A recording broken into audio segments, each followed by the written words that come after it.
Good morning, beautiful people. And thank you, viewers, for tuning in to my Facebook Live on The Breakfast Show, Marisha LaShay. It is so good to be here with you guys this morning.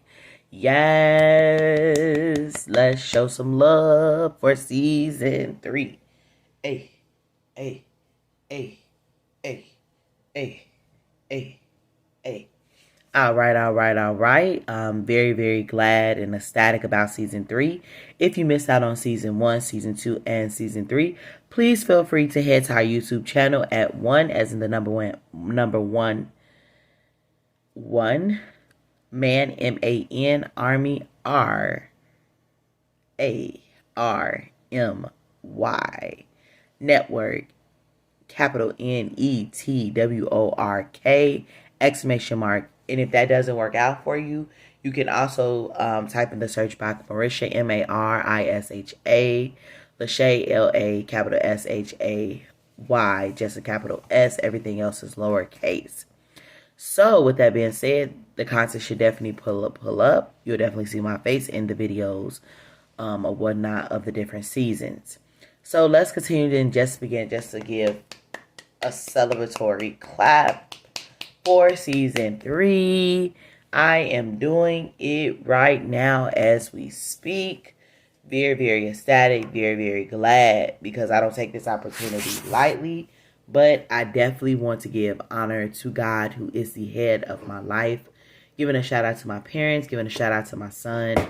Thank you for my constant supporters. Thank you, constant supporters from season 1, season 2, and season 3. I always take this moment to reflect on the opportunity that I have been embarking on and coming around. This is my 3rd time. I'm very ecstatic once more because I continue to keep evolving each season and bringing different content. This season, I challenged myself to talk about those things that I never talked about, like self-esteem, autism, black boys, graduation, and more. So sit back, relax, and lend me your ear. I am Marisha LaShay, and I'm your host doing the most, a native of Chicago, and I'm checking in from Atlanta, Georgia. Yay, yay. What is the breakfast show with Marisha LaShay? A lot of you guys are probably wondering. And for my people that are wondering and new to this platform, let's jump right on into it and let me tell you a little bit about it. This platform was created to engage an audience worldwide with thought-provoking questions or statements, and to encourage open dialogue to gain insight on multiple perspectives on a question or a statement. Today is day 28 for the breakfast show, and this show will be in effect for the next 2 days. So welcome again, and I hope that you join this journey with me if you haven't already. And moving on. For the next part of this show, this is what I call the quick check-in. We are checking in on our mental awareness daily. When we do so, it is measured on a scale 1 to 10. 1 being the worst day of your life, 10 being the best day of your life. Can I be below a 1 and can I be above a 10? The answer to both questions is yes. You can be below a 1. You may feel very negative, and nobody wants to take away how you feel, so I feel as though that you should express that if that is how you feel. If you are above a 10, then 10 being the best day of your life, then you can definitely be above that 10. You could be a 20, a 30, a 40, or a 50. It is totally up to you how you are coming and how you are feeling. If you feel led to share, please drop your comments below in the comment box. And also, please drop your content on how you feel about the content that's being dropped today. Your opinions, your feedback on the content for the question is. All right, you guys. So, for the question is, that is when I always drop the content. And here it is. Dear boys, it's okay to cry. But why don't we teach our boys to use their words instead of their emotions? Dear boys, it's okay to cry. But why don't we teach our boys to use their words instead of their emotions? All right. So today, great people, I have a confession for you all.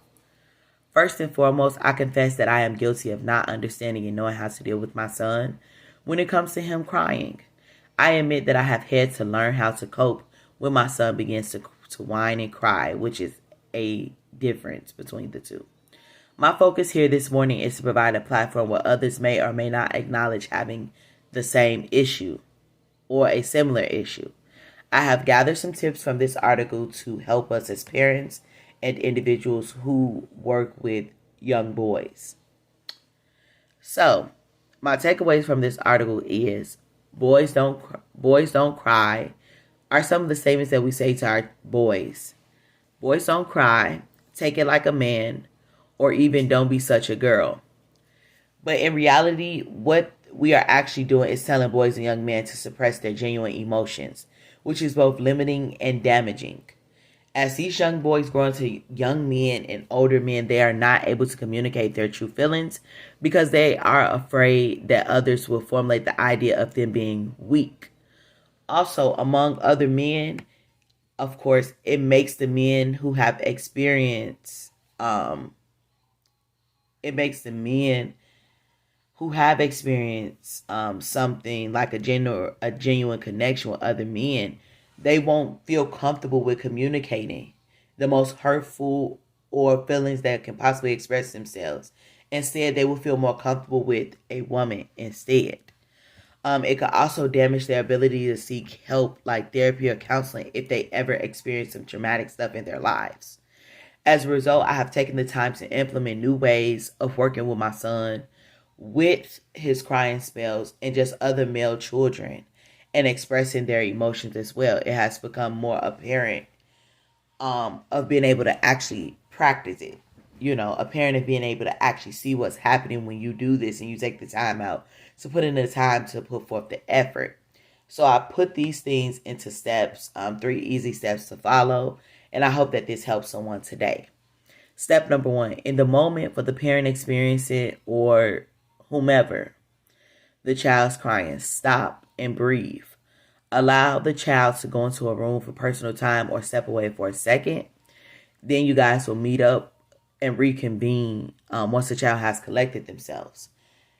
Once that takes place, step number 2 is reconvene and speak with your child in a calm manner. You also want to begin with the question of what are you feeling at this moment? And what is triggering these feelings? This will allow you to get into the minds of your child and then they can begin to communicate with you. And then step 3, you want to repeat this every single time. You know, like your questions will build. And like in the previous step, you started with what are you feeling at this moment? Once they tell you that, then you can begin to have a two-way conversation of being able to have open communication amongst one another. So if you are starting with what are you feeling at this moment? I feel scared. And what is triggering these feelings? What's making you feel like this? If you are feeling scared, was it something blah, blah, blah? Was it the dark? Was it a nightmare? Was it a dream? Was it a person? You know what I'm saying? Like you are beginning to start with a slight interrogation of being able to bottle the mind by asking it questions. Because what you are doing is establishing a safe zone and open communication amongst the youth and yourself, amongst your son and yourself, amongst your nephew and yourself. Anytime that you are working with young boys, it is just definitely apparent so that they can make them comfortable. Definitely so. Same thing if it was vice versa with our girls and the youth and things like that. So you guys, I hope that this helps someone today. And I hope that it inspires you all to open those lines of communication by using different phrases of words and to be able to help that child be able to evolve as a great communicator. So with that being said, you guys, that is the close of the show. I thank you guys for tuning in on this magnificent Monday. You guys have a great, great day. I will see you guys tomorrow at the same time, same place. See ya.